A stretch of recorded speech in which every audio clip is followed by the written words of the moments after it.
Napakasarap masabi ng taos-puso na it is well with my soul. Na okay ako, tahimik ako, payapa ang aking loob.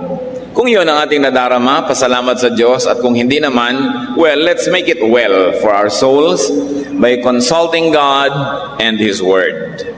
Magpapahinga muna tayo sa mga pagdurusa ni Job.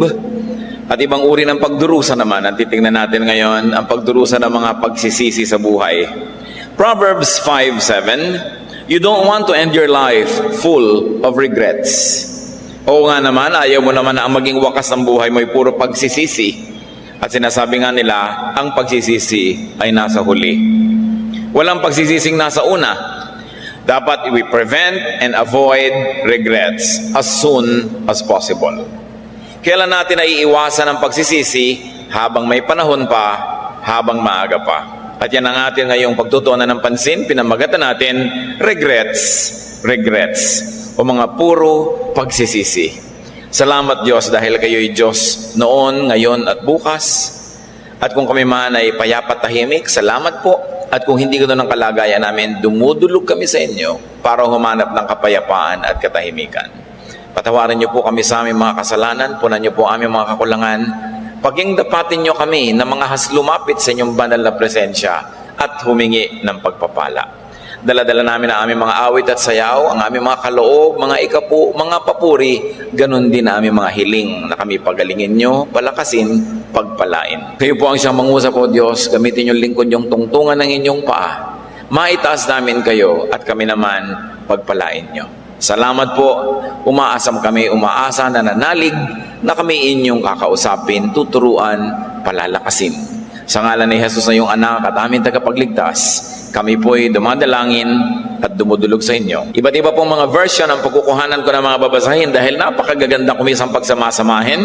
So ang ating mga Bible readings today will come from the versions called The Message, the New International Version, the Amplified Bible, the New American Standard Bible, New Living Translation, and the Contemporary English Version. Kaya napakaganda nitong salad na ito ng atin pong mga versions sa sandaling ito.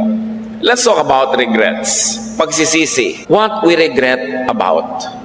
Ano-ano po ba ang kadalasan ay pinagsisisihan ng tao? Unang-una, deeds that do not bring about desired results. Pinagsisisihan natin ang mga gawa natin na hindi naman nagbubunga ng ayon sa ating inakala, binalak o ginusto. Hindi ka ibig-ibig na bunga, hindi ka ibig-ibig na hinahantungan ng ating mga ginagawa. Pinagsisisihan natin yon. Sa katunayan, hindi tayo nag-iisa sa department na yan ng regrets. Genesis 6:6, the Lord regretted that He had made human beings on the earth, and His heart was deeply troubled. Binigyan kasi ng Panginoon ng tao ng free will, kalayaang pumili ng gagawin niya, kaya naman pinili at ginamit ang kalayaan na yon para pumili sa paggawa ng mali. Hayun tuloy, sabi ng Diyos, bakit ko ba nagawa-gawa ang mga tao? Ngayon, Diyos yun. Sa atin naman mga karaniwang mga tao, ang pinagsisisihan natin madalas ay gumawa tayo ng bagay na akala natin pakikinabangan natin in a very selfish way, tapos hindi naman ganun na naging bunga.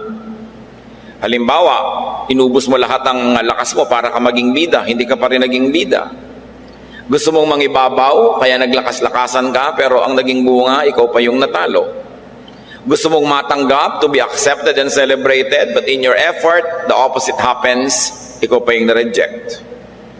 Ang Panginoon, meron na naman na sinasabi sa kanyang mga bagay na yan, sa 1 Samuel 15:11, the Lord says, I regret that I have made Saul king, because he has turned away from me and has not carried out my instructions. Sa ating mga pansariling buhay, bilang mga tao, meron din tayong ganyang pinagsisisihan. Tinulungan mo, pinalakas mo, binigyan mo ng mga bagay, pagkatapos ginamit lang yung ibinigay sa iyo para labanan ka. Kung minsan, nagsisisi din tayo doon. Isa pa pong pinagsisisihan na marami, deeds that are unkind, hurtful, and cruel. Sapagkat tayo tao na nakatanim sa ating espiritu, ang espiritu mismo ng Diyos, kahit may mga panahon ay ikaw'y mabangis, ikaw ay mayabang, ikaw ay mapagmataas, at gumagawa ka ng masakit, masama sa iyong kapwa, dumarating ding pinagsisisihan mo yun. We can become agenda-driven. In fact, we can become so purpose-driven that we forget to be kind. Pag masyado kasing goal-oriented, pag masyadong merong gustong makamit, kuminsan nagiging malupit tayo o hindi mabuti sa ating kapwa. But we must never forget that life is not just a destination, but it is a journey. At karamihan nasa-sacrifice yung journey because of pursuit of that destination. 1 Chronicles 21:14-15. So the Lord sent a pestilence upon Israel, and there fell of Israel 70,000 men. So ang Diyos ay nagpadala ng salot sa Israel dahil pinaparusahan niya, 70,000 tao ang namatay. God sent an angel to Jerusalem to destroy it. And as he was destroying, the Lord beheld, and he regretted and relented of the evil and said to the destroying angel, "It is enough. Now stay your hand." Pinaparusahan ng Israel, 70,000 na ang namatay, magpapadala pa ng anghel na pupuksa, wawasak sa Jerusalem. Pero nagbago ng isip ang Panginoon. Sinabi niya, tigil na, tama na. It is for discipline, it is for lesson. Pero sa tingin ng marami, naging unkind na yon. At dahil ang Diyos ay mabait, siya rin naman ay tumigil sa kanyang ginagawa. Why did the Lord regret his action? Ang paliwanag nasa 1 Chronicles 21:16. David lifted up his eyes and saw the angel of the Lord standing between earth and the heavens, having a drawn sword in his hand stretched out over Jerusalem. Then David and the elders, clothed in sackcloth, fell upon their faces. Nakita ni David ang anghel ng Diyos na may hawak na tabak at talagang tatagainan niya ang buong syudad. Sila naman ang kanyang mga pinuno ay nagluksa at nagpatira pa sa harapan ng Diyos. Yun ang nagpabago sa nangyayaring pagpalo sa kanila ng langit. Humility and repentance on the side of the party being punished could make the judge regretful. Pagka merong isang tao na gumagawa sa atin ng masakit, mali. Kung yung taong yun ay tao talaga, pag ang itinugon natin sa pagpapahirap niya ay kababaang loob, kabaitan, kabutihan, magsisisi rin. May mga tao, ganun dapat ang treatment natin. Meron naman na hindi talaga mabuti, pag ginagawa ka ng masama at lalo ka pang nagpakumbaba, lalong lumalakas ang loob at tumatapang. So dapat sinusuri mo rin kung sino ang iyong kaharap. Pero ang pinaka-safe para sa ating mga tao, pag tayo napapalo ng langit, siya sa atin ang sarili, magpakumbaba at magbago agad, magsisi. Pag nakakita kasi ang Diyos ng pagbabago, kababaang loob, siya rin nagbabago yung kanyang dealing sa atin. Although the Lord essentially doesn't change, but the Lord changes the way He deals with people according to the behavior of the people He's dealing with. Kaya yung mga tao, pag nararamdaman natin, ano ba to, palo ba ng langit, hampas ba ng langit ang nangyayari sa akin, agad magpakababa ng loob.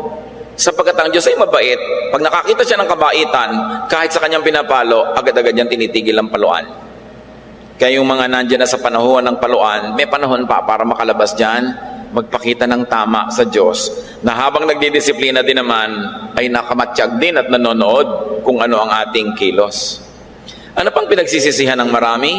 Deeds done on impulse. Deeds done without thinking. Mga ginagawa ng tao na bugso, silakbo ng damdamin, init ng ulo, gaan ng kamay, bilis ng dila na magsalita. Kadalasan, pinagsisisihan natin yan. Proverbs 14:17, the hot-headed do things they later regret. Ang mga maiinitin daw ang ulo at madaling magalit, gumagawa ng mga bagay na tiyak, pagsisisihan din nila paglipas ng konting panahon. Kaya ang sabi ng matatanda, ang naglalakad ng matulin, kung matinig ay malalim. Yung masyadong mabilis mag-conclude, mabilis mag-judge, mabilis magsalita, malalalim din ang mga sugat na natatamo niya sa buhay. Ang naglalakad ng marahan, kung matinig, ay mababaw. Kuminsan, hindi na naintindihan ng mga young people ang kasabihan na ito kasi hindi na tayo naglalakad ng nakayapak, barefooted, sa mga damuhan na kuminsan maraming tinik. Kung naglalakad ka na walang sapin sa paa, ang bilis mong maglakad, mas malalim ang tinik. Pero kung magaan, dahan-dahan, mas mababaw. The wisdom of our ancestors. Kaya hindi dapat ang tao agad-agad nagsasalita, agad-agad na umiinit ang ulo, nagagalit, at yung silakbo ng damdamin ay pinagbibigyan. Dahil may pagsisising kasama yan. Isa pang pinagsisisihan ng marami, trusting untrustworthy people. Nagtitiwala sa mga hindi dapat pagtiwalaan, nakakapagsisi. Pero ang tulad ng ibang pinagsisisihan, ito man, halos ay huli na pag nalaman mo na hindi pala dapat pagsisihan, pagtiwalaan. Kasi may mga tao po na bibighani sila na mamagnet sa mga manloloko. May kilala ba kayong ganon o tayo yon? Gustong-gusto, naliligiran siya ng mga bolero, mga nangloloko sa kanya. Ayaw niya ng mga taong matapat nagsasabi ng totoo, nagagalit siya. So usually, ang ganitong uri ng tao ay bulag. Kung tayo yon, mga kapatid, halimbawa, meron kayong mga mahal sa buhay, nagmamahal sa inyo, laging may sinasabi na hindi sang-ayon sa mga ibang taong pinagtitiwalaan nyo, mabuti makinig, kasi baka kayo bulag. Kasi ang pinakadapat pinagtitiwalaan natin, yung mga taong nagmamahal sa atin. Listen to the voice of those who love you.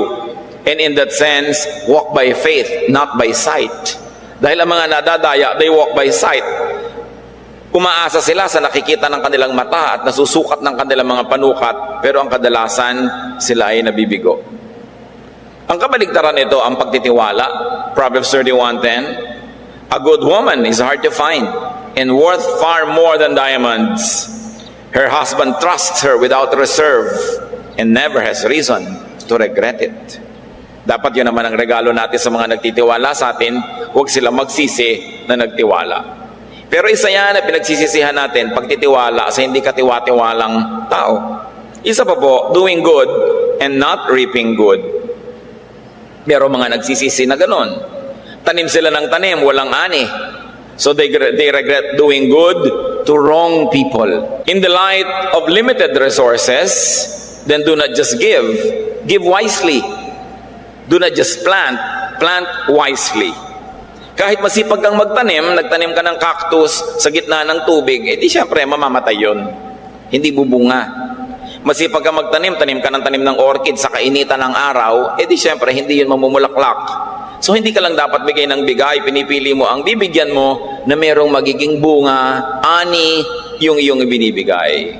Kung walang ani naman, baka naman wala pa lang, may darating din.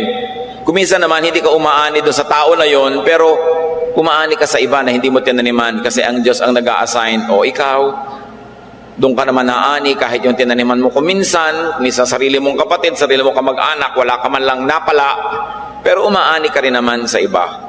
Pero isa ang katotohanan na itinuturo ng Biblia, ang nagtatanim, umaani. Jeremiah 18:9-11. At another time, I will suddenly speak concerning a nation or kingdom that I will build up and plant it.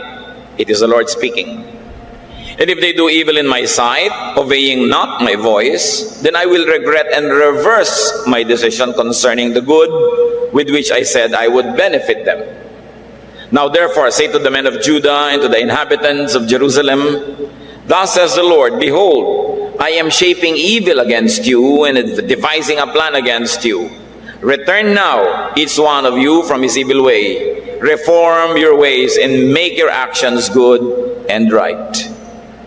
Sabi ng Panginoon, well, meron akong papaboran na isang bayan, pero kung sila naman ay gagawa ng masama, hindi nila ako susundin, pagsisisihan ko ang mabuti kong pinaplano sa kanila at babaligtarin ko ang pakikitungo sa kanila. Kaya sabihin ninyo sa Jerusalem, sabihin niyo sa Judah, magbalik loob, magbagong loob, ngayon na, para hindi na nila abutin ang aking matinding hampas. So pati ang Diyos, iniiba niya yung dealing. In a manner of speaking, pinagsisisihan din niya yung ginagawa niyang mabuti pagka hindi ka nagsusukli ng mabuti rin. Kaya dapat ang tao, lalo na marunong sumuri ng kanyang ginagawa. One other thing we regret is sinning and wrongdoing. Yan naman pagkakasala, madalas masarap lang habang ginagawa. Pero pagkatapos, kutakot-takot at walang katapusang hirap ang nagiging bunga. Kaya kutakot-takot na pagsisisi. Matthew 3:2, and saying, repent, for the kingdom of heaven is at hand. Yan ang message ng Panginoon sa mga tao. The only correct action when you realize that you have done wrong is to stop doing it, to repent, and to correct your error. And then return to God. Dahil nakamatiyag ang Panginoon at nakalaan siyang pumalo sa dapat paluin. Isa pa po natin na madalas pagsisihan sa huli, as usual, disobedience to parents. Ang mga kabataan na hindi sumusunod sa mabuting payo ng magulang, nagsisisi yan, pero sa bandang huli, disobedience to God, disobedience to good counsel or instruction. Sana dapat nakinig ako, kung nagpapigil sana ako, kung sumunod lamang ako. Katulad ng isang sinasabing kwento sa Biblia na isang anak na tumanggi sa pagsunod sa magulang, Matthew 21:29. And he answered, I will not, but afterward he regretted it and went.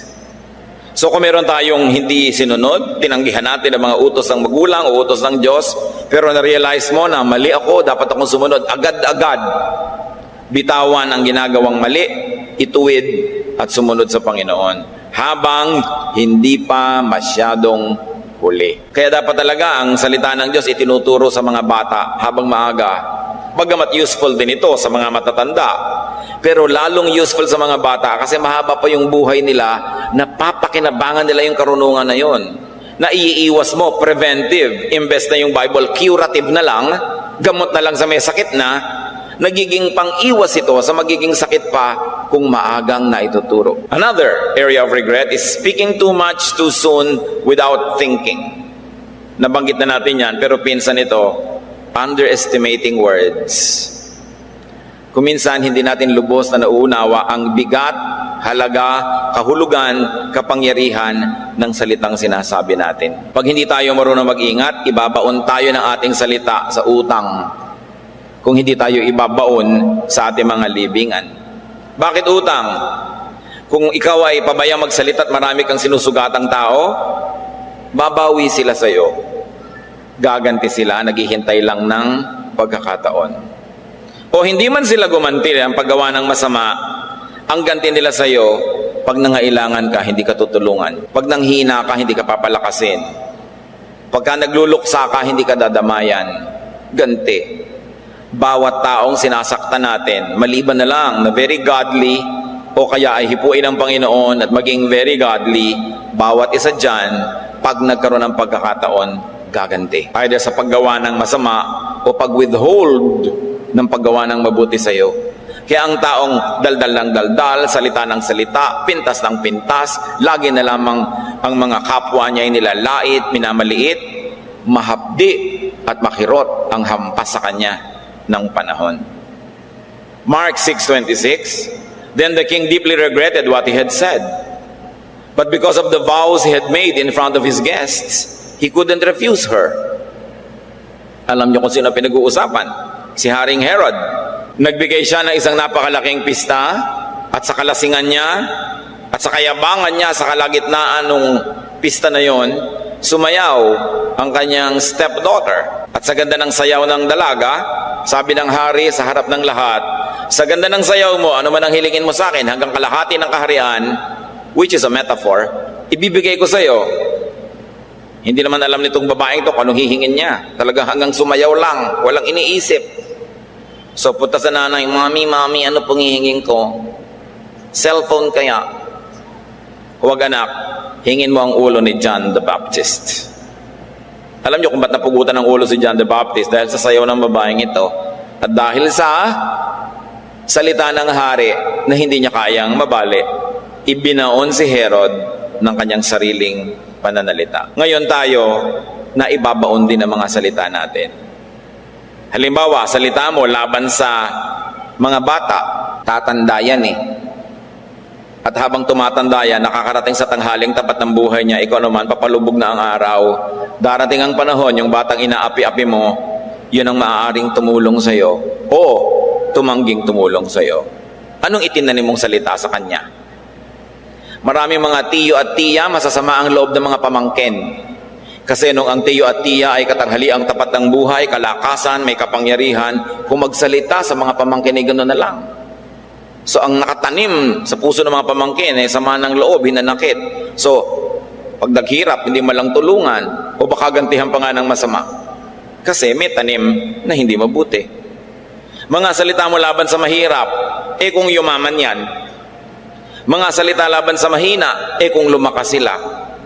At lalo na yung mga salita mo sa papalakas pa lang, nakikita mo ito'y sumisikat, lumalakas, sumisibol, tapos kontra ka ng kontra, kontra ka ng kontra. Eh kung nakumpleto yung kalakasan niya, tapos ikaw naman walang lakas, anong tanim mo? Lalo naman, kung nagsasalita ka pa ng masama laban sa mayayaman at malalakas na nga, anong magagawa mo? Kaya ang sabi sa Biblia, magdahan-dahan ka ng pagsasalita laban sa hari. Dahil may pakpak ang balita, may tenga ang lupa. Ililipad ng mga ibon sa palasyo ang mga kadaldalan mo.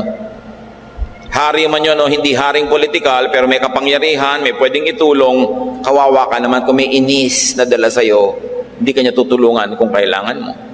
So sino ang matatawag sa Biblia ng mga foolish people? Mga yung salita ng salita, pintas ng pintas, reklamo ng reklamo, kontra ng kontra, tapos kakainin niya lahat ang sinabi niya pag dumating ang panahon na siya'y nalugmok at naghirap at nagkasakit o kaya ay naging mahina. Kaya kung ikay mas mayaman, mas marangal, mas malakas, mas maingat ka dapat sa iyong mga pananalita because you have so much to lose. Maraming mawawala sa iyo. Kahit konti yung nawawala, kawalan yun. Kaya hindi mo binabaliwala ang kagandahang asal, ang kagandahang loob, kahit ka pa nga, at lalo pa nga kung ikaw ay malakas. Speeches or words people regret saying. Words said when strong, but regretted once weak. Siyempre, malakas ang loob magsalita nung malakas, uso ka, panahon mo. Pero weather lang yan, di ba? Dumadating din ang panahon, di ka na uso. So ano ngayon ang gagawin mo? Pagsisisihan mo yung mga yabang mo nun. Words that people said when angry, they regret it when they're already calm. Or when they are ignorant, they regret it when they are wise. Words said in love, but regretted once out of love. Kaya kayo mga binata at dalaga, hanggang hindi nyo pa asawa, aba, huwag nyo munang ibigay ang singsing ng nanay nyo, baka mag-break kayo, hindi isole. Diba? Tapos mamaya, hagisan ng singsing, sinisisid pa sa kanal lang, inihagis sa singsing, hanapan ng hanapan, bawian ng bawian. Kasi alam niyo yung umiibig, ibibigay mo langit at lupa. Eh kung minsan after 2 weeks, nagising ka, nauntog ka, hindi mo na pala mahal. Tapos ang dami mo nang naipangako, ang dami mo nang naibigay. Kailangan, kahit ka umiibig, or dahil umiibig ka nga, don't give too much too soon. Lalo mga kadalagahan. Diba? Huwag masyadong palabigay. Dahil may mga ibinibigay na hindi nababawi. Eh paano kung hindi na kayo nagmamahalan? Be careful when you're emotional because you can regret it when you're already objective. Or when you are in a tight place, nasusukol ka, nagigipit. Be careful because you might regret your commitments once you are free or already safe. Very especially, be careful when you are drunk because you will regret what you said when you're sober. Pagkalasing ka, marami kang sinasabi. Pag nahimasmasan ka kinabukasan, sising-sisi ka. When you are young and immature, you will probably regret many words when you become old and mature. Kaya dapat dahan-dahan. Isa pa pong regret is hurting people, especially with words. Magkakamag-anak yan. Marami tayong sinasabi sa words kasi pinakamaraming pinagsisisihan tayo. May lumayo, may nagalit, may nagtampo dahil sa ating pananalita. Mag-ingat-ingat tayo ng pagsasabi, pamimintas, dahil nakararating sa mga pinipintasan natin ang ating mga salita. Kung sila man ay nananatiling civil o polite o mabait, siguro talagang mabuti lang ang pagkatao, pero nakakarating at nakakarating yan. Dahil siyempre, ang pinagsasabihan nyo, hindi mapigil ang mga katinandila. Ire-report din yun. 2 Corinthians 7:8, si Paul na masyadong masungit din magsalita, sabi niya, I did regret it. I see that my letter hurt you. Niya, pinagsisisihan ko rin na nasaktan kayo ng aking mga sulat. Ang pinakamatalim na espada sa balat ng lupa, dila ng tao. At bawat tao meron yan. Kaya dapat ang tao, bawat tao may pagpipigil sa sarili. Among many things that we regret about, let me just share one more. Wasting resources, especially time and opportunity. Yung mga kabataang lakwatsa ng lakwatsa, hindi naman magsisisi yan na hindi pa siya nakatapos o nakagraduate hanggang hindi niya nakikita yung mga kababata niya na naunahan na siya, nag-graduate na kung saan na nakarating siya, wala pa narating. Doon pa lang ang pagsisisi. Wala naman talagang pagsisising nasa una. Yung nagkaroon ng pagkakataon, pinagtiwalaan, sinira ang tiwala, that's a very precious resource. Yung sumira ng pangalan niya at dangal, your name is a great resource. Character loan, mukha mo pa lang, pinapahiram ka na ng tao, sinira mo, pinagsisisihan yan. Kaya ang sabi sa Ephesians 5:16 to 17, make every minute count. Don't be stupid. Instead, find out what the Lord wants you to do. Huwag kang magsayang ng panahon. Lumilipas yan. Kung hindi ka nagtatrabaho agad, kabataan ka, paano ka pa makakahanap ng ibang trabaho kung may 2, 3, 4 na taon kang walang trabaho? Sinong tatanggap sa'yo? Paano mo ipapaliwanag na ang tagal mong bakante? Hindi mo maipaliwanag yun sa employer. Liban nila ang yaman-yaman mo, sila mo, nagtrabaho muna ako sa pamilya namin. Pero anong klaseng tao ito? Ba't ang tagal niyang bakante? Hindi ka pagtitiwalaan. Kaya ang panahon hindi ni sinasayang. Kung anong dapat gawin sa oras na yun, dapat gawin na. Tulad ng mga magsasaka. Pag taniman na, dapat ka na magtanim. Kasi pag nahuli kang nagtanim, lalo palay, syempre huli kang aani. Ano nga ang problema sa huli? Naubos na lahat ang mga palay doon sa buong bukid, sa'yo na lang meron. Kaya lahat ng daga sa buong bukid lilipat sa'yo dahil doon na lang minatirang palay, ubos ang ani mo. Dapat hindi ka huli. Ganon sa lahat ng bagay. Now, let's talk about a life with no regrets. Sino ba ang mga type ng tao na walang sukat pagsisihan o hindi nagsisisi? Unang-una, godly people have no regrets because of righteousness. Kung gumagawa ka ng mabuti, maka-Diyos ka, kuminsan, ibig-ibig mo sigurong matuksong magsisi, lalo't wala kang inaani, pero hindi pinagsisisihan ang paggawa ng mabuti. Kasi nasa panig mo ang Diyos, at ang Diyos ay makatarungan. Job 27 verse 1, having waited for Zophar, Job now resumed his defense. I'm holding fast to my integrity and not losing my grip, and believe me, I will never regret it. Si Job, walang ginawang masama, walang dapat pagsisihan, naghirap pa rin. Tayo pa kaya na may mga ginagawang masama na dapat pagsisihan? Tayo pa ang ma-exempt dyan? Kaya napakahalaga na mag-ingat. Godly people have no regrets because of godly wisdom. Yung talagang kumikilos ayon sa karunungang ibinibigay ng Diyos, hindi agad-agad kumikilos ng walang panalangin, walang pag-iisip, walang pagsangguni sa mga marurunong, walang pinagsisisihan yon. Meron man, konting-konti. Proverbs 4:3, get wisdom. Write this at the top of your list. Get understanding. Throw your arms around her. Believe me, you won't regret it. Never let her go. She'll make your life glorious. She'll garland your life with grace. She'll festoon your days with beauty. Sabi ko, meron kang dapat yakapin. Ang yakapin mo ay karunungan. Husay mag-isip. Wisdom. Wala kang pagsisisihan. Pagagandahin at pababanguhin niya ang buhay mo. Kaya yung wisdom is very important. Godly people will have no regrets because of hoping in God. When you hope in God, you have nothing to regret. Ibig sabihin lang nun, ang inaasahan mo, hindi lang ang Diyos, kundi ang pamamaraan mo, maka-Diyos. Kaya yung inaasahan mo magiging bunga nun, hindi mo dapat pagsisihan. Isaiah 49:22, the Master God says, no one who hopes in me ever regrets it. Kuminsan, matagal bago dumating yung bunga, kuminsan natutokso kang magsisi, pero hindi. Sabi ng Panginoon, yung umaasa sa akin, gumagawa ng buhay sa pamamaraan ay tinuturo ko, walang pagsisisihan yun. Do life God's way, and you have nothing to regret. Who has no regret? Those who are in godliness, in spite of all reasons to be otherwise. Those who believe in godliness by being good, even to the bad. Meron yung katapat na gantimpala sa Panginoon. Luke 6:35, I tell you, love your enemies. Help and give without expecting a return. You'll never, I promise, regret it. Live out this God-created identity the way our Father lives toward us. Generously and graciously, even when we're at our worst. Our Father is kind, so you be kind. Sabi niya, tumulong kayo, gumawa kayo ng mabuti. Ipinapangako ko sa inyong hindi nyo yung pagsisisihan. Kasi pag ginagawa nyo yan, nagiging kamukha kayo ng Ama sa Langit na laging gumagawa ng mabuti, tumutulong ng mabuti. Mabait, mabuti ang ating Ama, so magpakabait kayo. Magpakabuti kayo.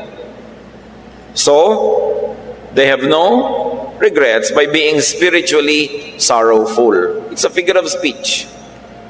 Because of godly sorrow. Kung ang hirap mo, lungkot mo, pagod mo, dahil sa pagsunod sa Diyos, huwag mong pagsisihan yon. Huwag mong indahin yon dahil sandali lang yung hirap at pagod na yon. Yun daw lumalabas na halos ay umiyak at manangis sa pagtatanim, babalik namang sumasayaw at kumakanta pag anihan na. Laging may ganon. 2 Corinthians 7:10, for the kind of sorrow God wants us to experience leads us away from sin and results in salvation. There's no regret for that kind of sorrow, but worldly sorrow, which lacks repentance, results in spiritual death. Sabi, kung magdurusa ka, malulungkot ka dahil hindi ka sumama sa parting masama. Hindi ka nakaranas sa mga layaw at sarap na masama.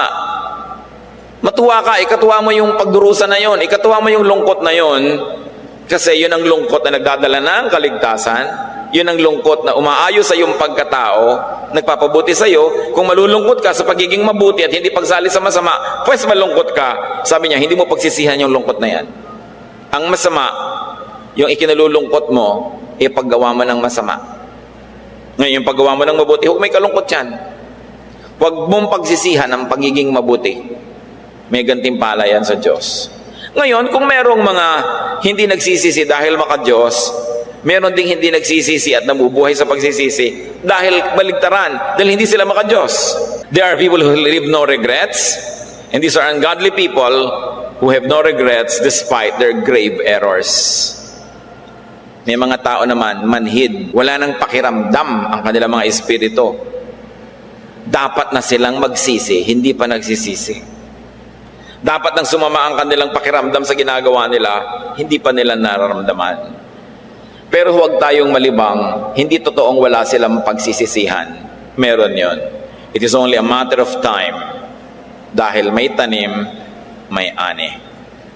Sa Revelation 16, verse 9, people were severely burned by the fiery heat, and they reviled and blasphemed the name of God, who has control over these plagues, and they did not repent of their sins to give Him glory. Meron daw mga tao, pinaparusahan na ng Diyos, sa halip magsisi, kinakagalit pa ang Diyos. Lalong nagmamatigas, lalong yumayabang. Ganun, yan ang hindi tatantanan ng mga hampas ng langit. People who do not regret evil deeds will suffer. So hindi ko mawala kang regret, ibig sabihin good ka. Kung minsan lang yung konsyensya masyado ng kinalyo, wala nang nararamdaman. Proverbs 29:1, whoever remains stiff-necked after many rebukes will suddenly be destroyed without remedy. Napakabigat. Kung sino man daw ang nananatiling matigas, nagmamatigas sa kabila ng mga paalala sa kanya, bigla-bigla daw yung gigibain, wawasakin, at di na mabubuo pa. Dalangin natin, wala ni isa sa atin na kandidato sa ganung uri ng hampas. Kundi hinahampas lang tayo, pinapalo-palo, para magising, magbagong loob, magsisi, baguhin ang ating pamumuhay, at magkaroon ng bagong buhay tulad ni Job, na kahit kaya tanda-tanda na, humaba pa ang buhay, nagkaroon pa uli ng kayamanan, nabawi ang mga nawala, nagkaroon pa uli ng mga anak, o yung mga anak niyang nawala dahil namatay, nagkaroon ng kapalit. In a manner of speaking, his children were resurrected. At nagkaroon uli siya ng panibagong kasiyahan. Pero dahil si Job, hindi naman talaga masama. At pangalawa, sa kabila ng hirap na dinanas, nanatiling nagtitiwala sa Diyos. Ulitin natin ang ating pasimulang verse, Proverbs 5:7. You don't want to end your life full of regrets. Natural, ayaw nyo na ang maging wakas ng buhay nyo, puro pagsisisi. So kung bata pa, iwasan ang mga pinag-usapan nating kadalasan ay pinagsisisihan naman ng mga gumawa. Huwag nang danasin pa. O kaya kung may katandaan na tayo, walang huli sa Diyos. Walang huli. God is never too late. Kung tayo ay magpapasakop sa Kanya, Siya ang may hawak ng ating buhay at panahon, walang huli sa Diyos. So remember, be extra careful when you're strong. Maraming nagagawang kamalian ng malakas kasi walang naglalakas loob magtuwid sa Kanya. Be extra careful when angry or ignorant, when in love or when emotional, when you're in a tight place at gusto mo lang makalusot, when drunk or young and immature. In all this, do not talk carelessly. Bakit pa ulit-ulit po ang sinasabi natin sa talk? Dahil sabi sa Bible, you will be accountable for every word you say. Bawat salita na namumutawi sa ating labi, pag nanagutan, pagbabayaran. Kaya kung meron tayong mga dinaranas ngayong mga hirap sa buhay, magsimula na kayo magbilang-bilang, gaano karami bang mga salitang hindi dapat kong sinabi ang sinabi ko. Ano mga binitawan kong salita laban dito sa ganitong tao, laban kay ganon, laban kay ganyan, lalo kung laban sa mga taong tumutulong mismo sa inyo, laban sa mga tao na hindi naman kayo ginagawa ng masama, o kaya laban sa mga taong akala nyo kinakalaban kayo pero akala nyo lang pala. Pero sa totoo at sa hindi, ang mga ating mga iniisip sa ating kapwa, bawat salita na ating binibigkas may bayad. Kaya kung minsan hindi natin alam kung saan nagmumula ang mga hagupit ng langit sa ating buhay, katabilan pala yun, pagsasalita. Lalo kung nakakasakit tayo ng damdamin. Pag may sinasaktan tayong damdamin, sinasaktan natin ang damdamin ng Diyos. Dahil iniinda ng Diyos ang lahat ng iniinda ng kanyang mga anak. At kung ang kanyang mga anak ay hindi makabawi, ang Diyos ang bumabawi para sa mga anak niyang yon. Avoid hurting people's feelings. Isa yan sa mga malaking kahangalan na pwedeng gawin ng isang tao, sumugat ng damdamin. Sapagkat ang mga sugat ng damdamin, mas matagal maghilom, mas malalim ang sugat. Mabuti pag nasugatan ka na sa katawan, physically, matagal nang gumaling, matagal nang nagpeklat. Pero maraming sugat ng puso, akala natin galing, pero hindi. Sa kaliit-liitang excuse, sa kapra-kaprasuhang paalala, nabubuklat ang mga pilit tinatakpan, nauungkat ang akala na nailibing na, at muling nagdurugo ang mga sugat na sinasariwa ng konting pagkanti. Kasi iba ang sugat na ibinibigay ng dila sa ating kapwa. Gaano karami na ang nasugatan natin? Gaano karami sa mga yan ang nakikimkim pa rin sa atin ang sama ng loob? And you know, bad will as opposed to good will can work negatively for you. Alam natin that prayer is powerful, but every wish is a prayer and every thought is a prayer too. So pag may nag-iisip sa inyo, naggalit sa inyo, sabi, sana malugi siya sa negosyo, sana magkasakit siya, sana maghirap siya, kahit ganun yon, natutupad. Lalo't marami sila na nagko-chorus kasi every wish is a prayer and heaven promised to answer prayer. Ano ang iniisip ng mga tao tungkol sa inyo? Pag naiisip niya kayo, nagpapasalamat ba sila? Dumapo kayo sa buhay nila? O isinusumpa nila ang katotohanang sangkot kayo sa buhay nila? Pag naaalala nila yung mga sinabi nyo nung araw, mga pakikitungo sa kanila, sila ba'y natutuwa o nabubuhay muli ang mga galit nila? Every negative thought directed at you will have a result in your life. It is mysterious, but we were created in God's image. For better or for worse, we have spiritual power within us. Kaya dapat yun, ginagamit sa tama, isinusuko sa Diyos, at sinisikap mo na ang iniisip, ginagawa ng mga tao para sa iyo ay yung positive. Nakita nyo yung maraming mga pasyenteng maraming nananalangin para sa kanila?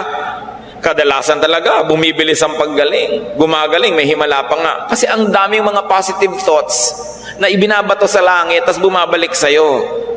Eh kung negative yung thoughts, naiinis sa'yo, nagdaramdam, nagagalit, sa palagay nyo, anong babalik sa inyo? Isang hiwaga yan ng spirituality na dapat siyasatin ng mga scholars, the power of prayer, the power of thoughts, the power of wishes, the power of spoken words.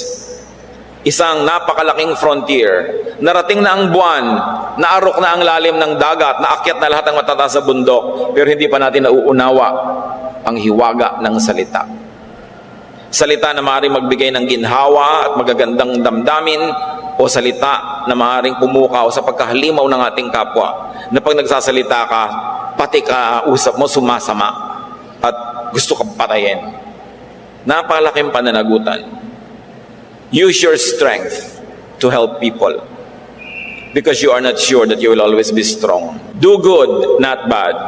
Merong mga tao, malakas na nga, may pagkakataon ng gumawa ng mabuti dahil malakas sila para makapagtanim ng mabuti at umanim ng mabuti, ang gagamitin pa yung lakas nila para gumawa lang ng masama. Siyempre, nagtanim ka ng masama, may ani yun. At kadalasan, pag nagbunga na yon, hindi ka na malakas. Wala ka ng kalaban-laban. Doon ngayon darating ang anihan. Paano yon? You may not always be strong. You may not always have plenty. So do not squander your chance to give or to plant. Tuwing may pagkakataon ka magbigay ka. Paano kung dumating ang panahon na dati kang mayaman, mariwasa, maluwag sa buhay, at wala ka man lang binigyan ni isa? Mabuti kung lagi ka mariwasa. Pag naubos yung kariwasaan mo at naghirap ka, anong tanim mo? Siguro yung iba tutulong din sa'yo kasi nauobliga. Kasi malapit mong kamag-anak, hindi mo maiwasang tulungan, pero labag sa loob. Iba siyempre yung bigay na bukal sa puso. Binigyan ka na ng palitaw, may kasama pang linga. Di ba? Binigyan ka ng bibingka, may kasama pang budbud. Kasi iba yung bigay ng nagmamahal. Iba naman yung bigay lang ng nauobligay. So tiyakin natin na kung binibigyan tayo at kung dumating ang panahong kailangan nating ang bigay ng kapwa, yung bigay dahil meron kang magandang naitanim. Ecclesiastes 3:2, there's a time to plant and a time to uproot. To uproot meaning to harvest. Considering na root crop yung tanim mo, halimbawa gabi, talagang uprooting yon. Luya, uprooting. Hindi mo pinatay yung halaman, pumani ka. So be good and nice to people. As if sometime or later in your life, you would depend only on their charity. Because you just might. Ang kabutihan natin dapat sa kapwa habang tayo maluwag, malakas, uso, nasa panahon, magbigay ka ng magbigay na tila baga pagdating ng panahon, wala ka nang maaasahan kundi habag lang nila. Kahit malakas ka ngayon. Kasi baka nga dumating, nasa habag ka na lang ng kapwa mabuhay, paano kung wala ka namang katanim-tanim? Matthew 7:12, so in everything, do to others what you would have them do to you, for this sums up the law and the prophets. Sabi ng Panginoon, kung masasabi ko lang sa isang sentence, ang lahat ng karunungan, lahat ng kaayusan sa balat ng lupa, ito lang yon. Kung ano mong gusto gawin sa'yo ng kapwa mo, yun ang gawin mo sa kanya. Pag ginagawa mo yon, daig mo pa ang napag-aralan lahat ang law at mga propeta. Yung wise ka lang na kung ano ang gusto mong ibalik sa'yo ng kapwa mo, yun ang ginagawa mo sa kanya. Ngayon, malakas ka, naging mabuti ka sa lahat, tapos hindi dumating yung panahon na naghihinakat na ngailangan ng charity, di lalo kang dapat pasalamat. You're always a giver, never a borrower. Mas malaking blessing yon. So live, especially in later life, in thanksgiving, not in regret. Sa mga may panahon pa sa atin, hindi pa tayo sobrang matanda, ayusin ang buhay natin para kung dumating ang pagwawakas ng buhay natin, hindi tayo sising alipin. Hindi puro pagsisisi, kundi pasalamat dahil tama ang ginawa natin. Ngayon pa lang mga kapatid, kung kayo yung malakas, makapangyarihan, uso, mag-volunteer na, magkusa ng magpakumbaba. Kung tayo yung may yabang, tayo yung may mga ugaling hindi magaganda, huwag na nating antayin ang hampas ng langit bago tayo magsimulang magbago. Unahan natin ang hampas ng langit. Kasi nakaamba ang panghampas ng Diyos. God is just. Ang kanyang mga sinasabi, tutup din niya. Nakaakma, nakaamba, nakahanda ang hampas. Unahan natin. Sabi niyo, huwag niyo na po akong paluin. Nagbo-volunteer na ako, magpapakumbaba na ako, magpapakabait na ako ngayon pa lang para hindi na natin maramdaman. Kasi alam niyo mga kapatid, kahit tayong magmatigas, susuko din tayo pag wala nang tigil ang hampas ng langit. Magpapakumbaba ka rin, ba't iintayin mo pang mapilitan lang? Magpapakabait ka rin lang, bakit kung kailan pagulpi-gulpi ka na? Unahan natin, sapagkat kung marami tayong naging utang, baka nakaschedule na tayong singilin any moment now. The time to prepare for that, the time to make that happen, so that we don't regret, is as soon as possible. It is very important. Sa mga biglang nasukol ng pagsisisi, kung meron sa atin na, oo nga, ang dami kong sayang, nagsisisi ako ngayon, nasukol na ako, nagipit, na-corner na ako ngayon sa buhay ko, well, magsisi. Magbagong loob, hindi pa huli. Walang huli sa Diyos. Kahit huling 5 minuto na lang ng buhay mo, kung gusto mong itama, makipag-ayos sa Diyos at sa iyong kapwa, it is never too late to correct one's life and to ask God to take over, especially if life is already very messy. Sa mga pinapalo na ngayon, patigilin ng paluan, magsisi. Laging tama ang Diyos, hindi siya namamalo ng walang kasalanan. Kung napapalo tayo, liban na lang perfect tayo tulad ni Job, trial ang tawag. Pero kung hindi tayo perfect, chastisement yon. Palo yon. Maraming pinagsisisihan ng mga tao kung kailan matanda na, mahina na, mahirap na, may sakit na. Sa ating wala pa sa ganong lugar, unahan natin ang pagkakataon. Magsisi na tayo para walang pagsisihan. Sa mga sobrang bata pa, iwasan ang mga kamalian na ito. At doon sa mga ngayon, parang sukol na sukol, may chance pa. Ang Diyos ay laging nagbibigay ng panibagong pagkakataon. Walang imposible sa Diyos. Kahit nagkalasog-lasog, nagkapilas-pilas, nagkadurug-durug ka na, kaya ka pa niyang buuin. Pero ang mahalaga, gusto ba ng Diyos na buuin ka? Dahil nagpapabuo ka, lumalapit at nagpapakumbaba. Ama naming Diyos, nawa maging paalala sa amin ang mga aral na ito. Nais namin pag-aralan para makaiwas kami sa buhay ng pagsisisi. Para makaiwas kami sa iyong mga palo. At kung kami naman ay nandun na sa estado na tumatanggap ng mga ani ng aming maling ginawa, buksan mo ang aming isip. Gusto naming palambutin ang aming puso sa iyong harapan, magpakumbaba kami, kilalanin namin ang mga kamalian, pagsisihan ito at magbagong buhay. Walang huli sa inyo, O Diyos. Dalangin namin lahat kami hipuin ninyo at nang makita nyo ang buhay namin, maayos, masagana, masigla, payapa, tahimik. Dahil lahat ng ito, pangako mo sa mga sumusunod sa iyo. Magbulay-bulay tayo mga kapatid, dibdibin at namnamin ang mga paalala, at sa ilang saglit ng katahimikan, pakinggan natin ang tinig ng Diyos. Do not harden your hearts as in the rebellion. Humble ourselves before the Lord, at bigyan natin siya ng isang malambot na puso na maaari niyang muling bigyan ng kanyang hugis na gusto ng Diyos. Ama, kausapin niyo po kami, give us comfort, give us correction, deal with us so that you don't have to deal with us harshly later on.